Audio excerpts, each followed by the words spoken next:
আসসালামু আলাইকুম। সবাইকে স্বাগতম পেট কেয়ার অ্যান্ড ভেট পয়েন্টে।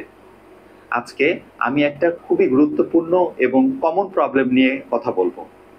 কেন বিড়াল লিটার বক্সের বাইরে ইউরিনেট করে? অনেক সময় আমরা ভাবি যে এটা একটা ব্যাড বিহেভিয়ার, কিন্তু এর পিছনে আসলে হেলথ ইস্যু, এনভায়রনমেন্টাল স্ট্রেস এরকম কিছু কারণ থাকতে পারে। আজকের ভিডিওতে আমরা জানবো কোন কোন হেলথ প্রবলেমে এটা হতে পারে, কোনটি আচরণগত বা এনভায়রনমেন্টাল, এবং কিভাবে সহজেই এর সলিউশন বের করা যায়। প্রথমেই আসি হেলথ বা মেডিকেল রিজন নিয়ে। বিড়াল যদি লিটার বক্সের বাইরে প্রস্রাব করে, অনেক সময় এর পিছনে শরীরের সমস্যা লুকানো থাকতে পারে।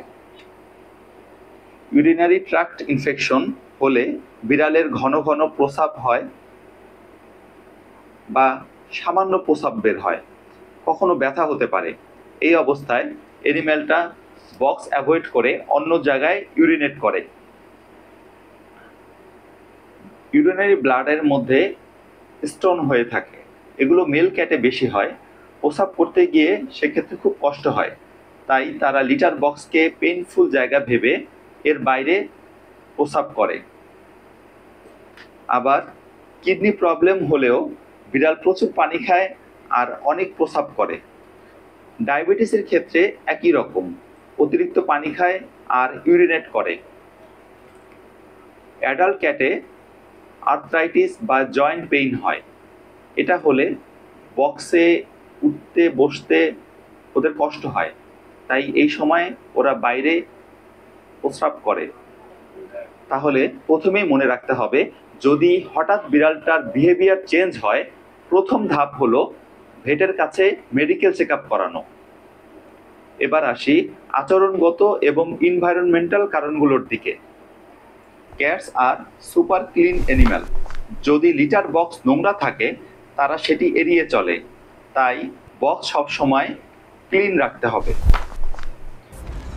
বক্স যদি নয়েজি এরিয়াতে থাকে, গেস্ট রুম বা খাবারের পাশে থাকে, ক্যাট সেটাতে কমফোর্টেবল ফিল করে না।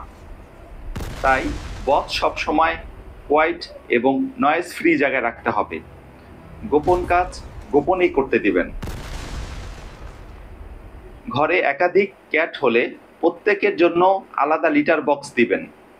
সবচেয়ে ভালো হয় যদি তার চাইতে একটা বেশি দেন, যেমন 2টা বিড়াল থাকলে কমপক্ষে 3টা বক্স দরকার।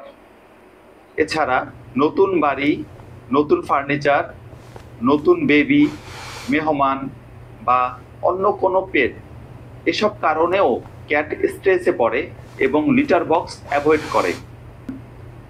যেসব মেল ক্যাট নিউটার করা না, তারা ওয়াল বা ফার্নিচারে স্প্রে করে নিজের এলাকা মার্ক করতে। এবার চলুন কিছু বাস্তব অভিজ্ঞতা শেয়ার করি। একটা অ্যানিম্যাল যেটা বেডের উপর প্রস্রাব করত, চেক করার পর দেখা গেল ওর আসলে ইউরিনারি ট্র্যাক্ট ইনফেকশন ছিল। আলহামদুলিল্লাহ, ট্রিটমেন্ট দেওয়ার পর সলভ হয়ে যায়। আর একটা কেসে লিটারের ফ্লেভারটা চেঞ্জ করার কারণে সহজেই সমস্যাটি সমাধান হয়। এভাবেই প্রতিটি ক্যাটের কেস আলাদা, তাই অবজারভেশন খুব গুরুত্বপূর্ণ। আজকে এ পর্যন্তই। আল্লাহ হাফেজ।